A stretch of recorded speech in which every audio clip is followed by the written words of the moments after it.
guys, welcome back to my channel. For those of you who don't know me, my name is Lexi and welcome to my channel. What is going on, guys? So today I decided that last video I got some good questions on how to start a baking business, so I thought I would do a part 2, and this is going to be all about pricing. Now I wanted to say a disclaimer because everyone lives in a different part of the world, a different community, a different environment, so on and so forth, a different state, and your prices may not reflect what mine do. They may have to go lower, they may have to go higher depending on where you live, but this is how I do it, and you can at least get an example or an idea of how to start or where to start your pricing at. So if you like this video, you like this series, please like, comment, share, and subscribe. Hit that notification bell so you can get notified every time I post. And let's get into the video. So we are talking all things pricing today, okay? So I am specifically talking about cakes, cupcakes, and cookies today. That is what I make. That is what I sell, and I'm going to only focus on those. If you have a question about other stuff, ask me in the comment box below. I will do my best to answer it if I've done them before. If I haven't, I'll let you know. I've done a lot of stuff, so let me know. Let's get right into it. So the first thing I want to say, which is the most important thing, well, first, sorry. If you see me looking down, it's because I have notes. So I don't want you guys to be like, is she okay? So first thing I want to talk about is a deposit. This, if not anything else, is the most important thing, a deposit. For me specifically, I require a non-refundable. You can either call it a deposit, but a deposit sometimes means that you can get it back. So I like to say a non-refundable retainer fee of half up front, due at the time to book your order, put it on my schedule, and no one else can take your spot. So if your total is $100, your deposit that's due is $50. The remaining amount is due 1 week prior to your event. This is so that way it makes it easier when I go and deliver your cake or you come and pick up your cake. We don't have to deal with money, we don't have nothing. I drop off your cake, you pick it up, done. This is especially easier for weddings or big events that you're not trying to like track down the party planner or the bride. Like that's just a nightmare. I've done that when I first started. Don't do that. Get the payment. If you're not comfortable or the customer's not comfortable with a week in advance, at least do a day in advance. For me personally, I will not change my policies. It is a week in advance. If you're not comfortable with that, I apologize, but you don't have to order. That's totally fine. I completely understand where you're coming from. But I have had a lot of returning customers, a lot, that have never had a problem with this once. So it's all about your customers, your audience. If you have returning customers, repeat customers, it just depends, okay? But the deposit is number one. Always get a deposit and never start any cake based on a conversation or anything, cupcakes, cookies, whatever. Just because you and Sarah had a conversation about cupcakes, she is not in your books and booked until you get that deposit.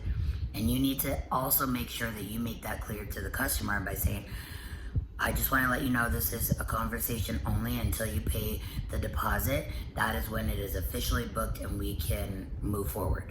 Okay, so that's number one. That is key, if not the most important thing of this video, a deposit.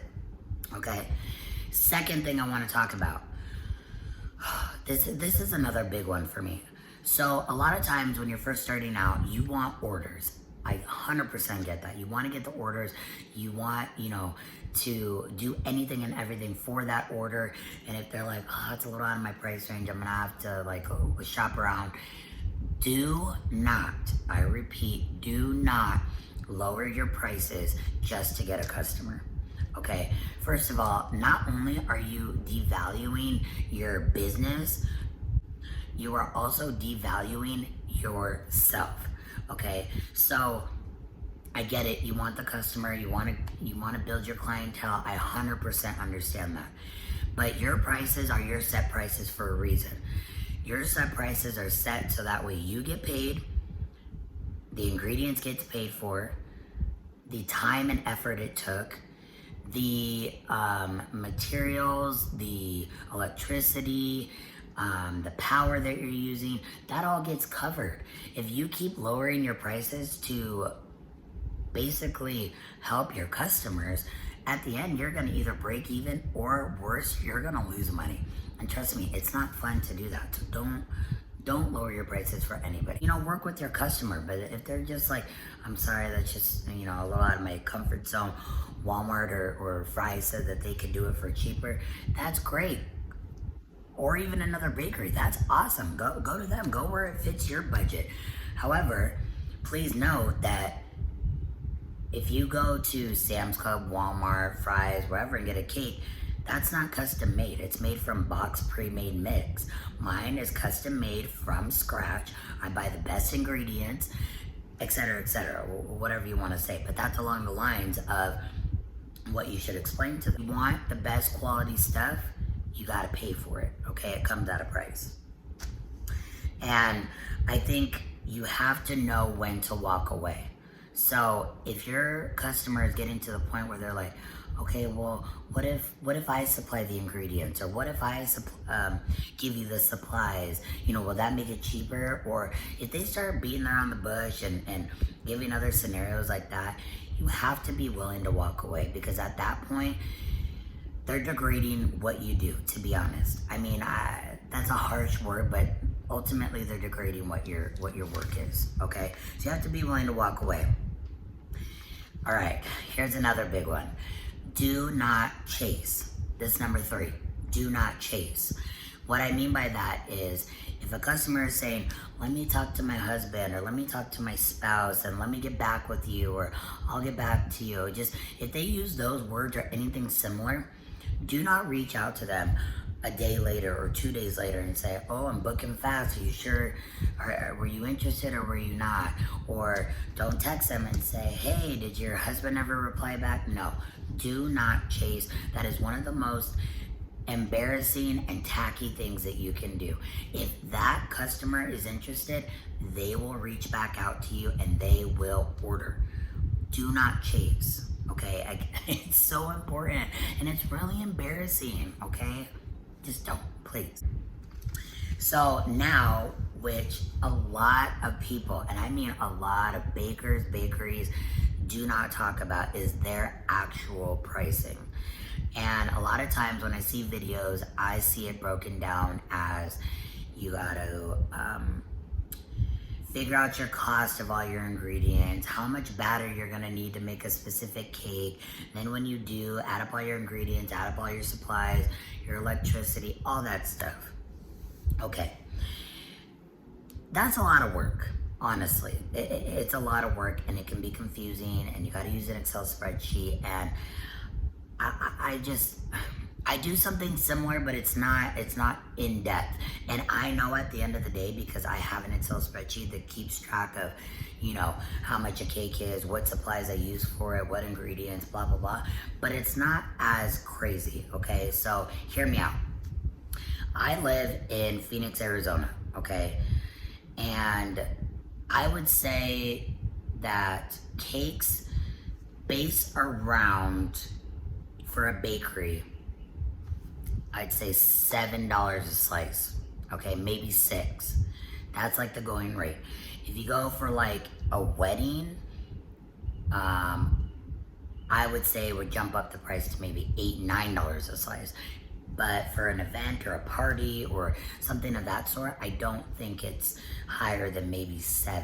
I could be wrong. It could be higher in like the East Valley, where, you know, like Scottsdale and stuff like that is. Not sure if you're familiar with Arizona, but they might have higher prices, but those are pretty high prices. And I'm saying $8 a slice. So meaning if you have 50 people, it's 50 times, you know, $8, okay? So this is how I do it. I charge And again, I'm an in-home bakery. I don't have a storefront. I don't have a place that I go to. I do it out of my home. Hence, I'm sitting on the couch, okay? So, I charge $4.50 a slice. This is my slash. A slice per person for buttercream cakes, and $5.50 a slice for fondant. Okay, that's my base price. That means you get a cake stacked, crumb coated, final coat. And then if it's fondant cake, it'll have fondant on top. That's my base price, okay? If you want a topper, a custom topper, a fondant topper, edible image, writing, gold, metallic, an animal, a figurine, a fondant sculpture, anything like that, that is all additional, okay? That's additional. Okay, so if you have a cake that feeds 20 people, and it's a buttercream cake, so $4.50 a slice is my charging per slice, 20 people. That's $90. I'm pretty sure it's 90. Correct me if I'm wrong. Okay, $90.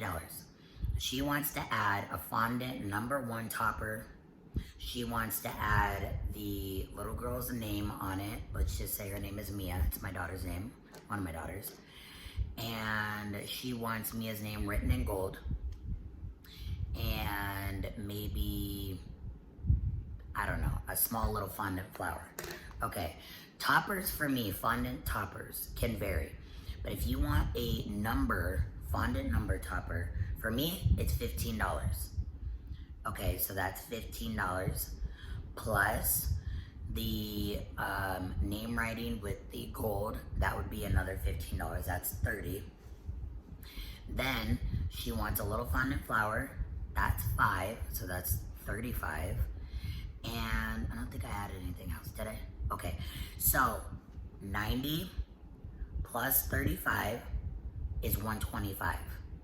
Okay, so that cake to feed 20 people, which for me would be an 8-inch cake. 8-inch cake would be, what did I say was 125. Now, I know at the end of the day, that cost is covering the supplies I need, which would be the board, a little bit of fondant to make the flour. I need a skewer for the fondant topper, fondant for the top of the number topper. I need gold, and maybe a paintbrush, okay? So I'm really breaking it down there. And again, I have a paintbrush, I have gold, and the gold or silver, whichever you're providing, will all depend on how much you bought it for and how many uses you can get out of it. So that is one thing that you'll need to figure out. So I know at the end that I will either profit half of that 125, if not more. And that is how I do my pricing. Here's where it'll change a little bit. So I have minimums. So for a wedding cake, if someone were to come to me and they're like, we're having a small backyard wedding, I just want something super small. A wedding cake for me starts at $100. So if you're only wanting a small 6-inch cake, which not saying those can't go over 100, I've done it plenty of times. But let's just say they want a plain buttercream cake with no decor, just that, it's $100. And that is because it's a wedding. That cake feeds more people for a wedding than it does for a celebration. For celebration cakes such as a birthday party, I don't know, baptism, that sort of stuff, my minimum is $65. Now if you want a 6-inch cake or a 5-inch cake, let's say a 6-inch cake feeds 8 to 10 people, and you just want a buttercream cake, that would be $45. However, my minimum is $65, so it's gonna be $65 if you don't wanna add anything to it. So I'll let you know, hey, that's $45, yes, but my minimum is $65. So you can either add to the cake, or you just leave it as it is and it's $65. I know that sounds wrong, but having a minimum it wouldn't be beneficial for me to make a cake for $45 because I know that my profit is not going to be very high with the amount of ingredients and supplies that I need. So for me, minimum is 65 for celebration, wedding is 100, okay? Now, the next thing I want to go over is fillings, okay? So fillings for me for a small standard, small cake or a super small 2-tier, meaning like a 4-inch and a 6-inch, or I wouldn't even say a 6-inch and an 8-inch unless you're making a 2-layer 6-inch and 8-inch cake. Fillings for me are $10, okay? Additional $10 for one filling. If you want to have 2 different fillings on 2 different tiers, that's $20. If you want fresh fruit, normally I'll keep it the same depending on the season and what the supply and demand is like. It may go up $5. It just depends, because y'all know fruit is expensive, okay? Fruit is expensive. So again, that would be an additional fee. Another thing that I wanted to mention for fondant, well, let's start with buttercream. People think that a rosette cake is a simple buttercream cake. Okay, granted, it is a simple cake for us. If there's no other decor and you're just doing rosettes, here you go, and they put their own topper on it, great. But the time that it takes to do those rosettes, fill up your piping bag. And do rosettes, gotta fill up your piping bag again. 1, that's a lot of buttercream, and 2, that's time. So that is not technically a simple cake when you're charging for it. Please, if you're doing $4.50 a slice for 20 people, and it's $90, you need to add extra money for those fondant, or for those rosettes, buttercream rosettes. For me, I charge an extra $15, okay? That's just, that's my fee. Okay, so it'd be, at this point, $105 for this cake to feed 20 people. That is time. The $4.50 and the $5.50 a slice, that is a base price. Again, with fondant. Everybody loves the quilt pattern. Everybody. When you do the quilt pattern, not only are you, depending on what you're using, I use like kind of like a mold, so I'm able to indent it already on the cake. Then I have to take my roller, do each line, then go back and do the other way. Then you gotta add each individual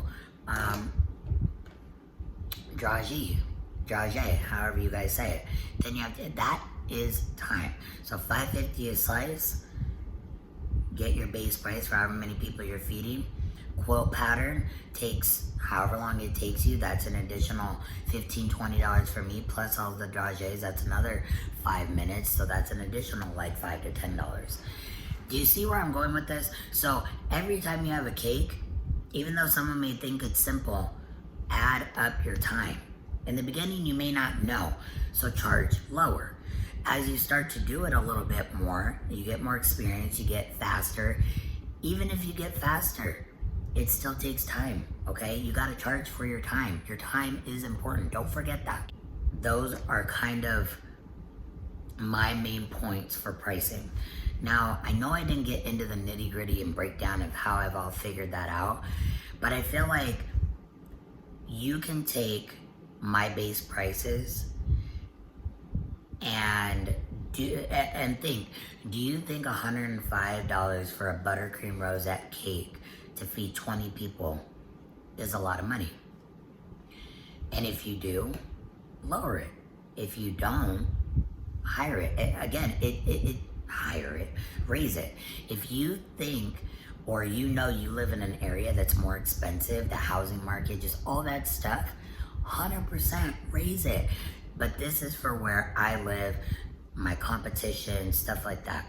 I always say my prices are higher than an in-home bakery, but lower than an actual bakery. But real quick, I told you I also do cupcakes and I also do cookies. My cupcakes start at $30 a dozen for just plain frosted cupcakes. That it does not include toppers.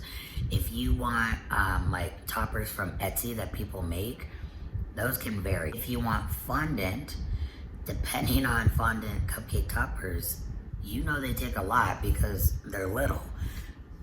For me, Fondant toppers with minimal detail, it'd be about 45 a dozen, maybe 46 a dozen, which is $4 a cupcake. But again, as there's more detail, price goes up. And for me, for cupcakes, I have a minimum of 2 dozen.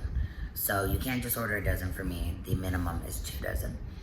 The last thing I make are decorated sugar cookies, which if any of you make cookies, you know how long they take, especially the icing and having to color it and all that stuff. It takes a long time. My base price is 36 a dozen, which is pretty low. It's $3 a cookie. But again, that is just a base price. That is for like 3 colors and basic design. That doesn't include like names, or if you want to do a logo, if I need to airbrush, that sort of stuff, they go up. So my typical order is never, almost never, I don't want to say never, but almost always 48 a dozen, which is $4 a cookie, and it goes up from there. I've even charged $60 a dozen for people that want superheroes. They want the full body superheroes with face and, you know, the little shield and the sword and all that other stuff. That stuff takes time. Or if people want logos on their cookies, logos take forever, especially if you are hand piping them, you're not using an edible image, they take forever. Let's go over everything real quick. 1, get a deposit. No matter what you are doing, no matter what you are making, get a deposit. You don't get a deposit, do not make anything, do not buy anything, okay? 2, do not chase your customers. Don't chase your customers. Let them come to you. If they walk, let them walk, okay? 3, let them know a conversation does not confirm their order. A deposit does. Next thing, figure out a base price. Go from there. And don't lower your prices to serve your community, serve your customers. You, at the end of the day, the most important thing, make a profit. Make a profit. You want to make money off of what you're doing. And if you want to be successful at it and make it a full-time business, you gotta charge. You can't. Oh, one more thing, please, one more thing. I get this a lot. Family and friends. Do I give a discount? All right. Family is one thing, okay? And my family supports me, so they're willing to pay whatever, okay? But I almost always give them a discount on something, or if I don't give them a discount, I'll give them extra, okay? Meaning, if I'm making cookies and they order a dozen, I will give them whatever my batch makes. Sometimes it makes up to 18, sometimes it makes up to 20, okay? Friends are a different story. I'm sorry, but my homies are not my family. They're not my blood. I love my friends to death. I have the best friends, but again, you're my friend. You're a customer just like anybody else. And majority of the time for my friends, if you're a repeat customer, I'll give you like 10% off, 20% off, just depends on the time, or I'll offer free delivery, something like that. But almost always do I charge full price, or if I'm not taking money off, again, like I said, I'll add in something. So I'm like, girl, you got a cookies and cream cake. You want some filling up in there, like some ganache or something? I'll throw that in there. But guys, your family and friends should be the ones that support you and not ask for a discount. If they truly love you and want to support you, they will pay full price, no discount ever asked. Okay, that is my take. Okay, I do this as a part-time business. I work full-time, I go to school full-time, I have 3 kids under 5, I'm a wife, and I have house duties, okay? This is my side hustle, okay? And as a side hustle, it's a hustle for a reason. So don't make it more difficult on yourself than it has to be. Charge for what you're worth, okay? Alright guys, so I know I've rambled a lot in this video and I'm really sorry, but I just want to get my point across. If you have any questions at all, leave them down in the description box, or in the comment box below. And please don't forget to like, comment, share, and subscribe. Hit the notification bell, and I will see you guys in the next part of this series. Bye!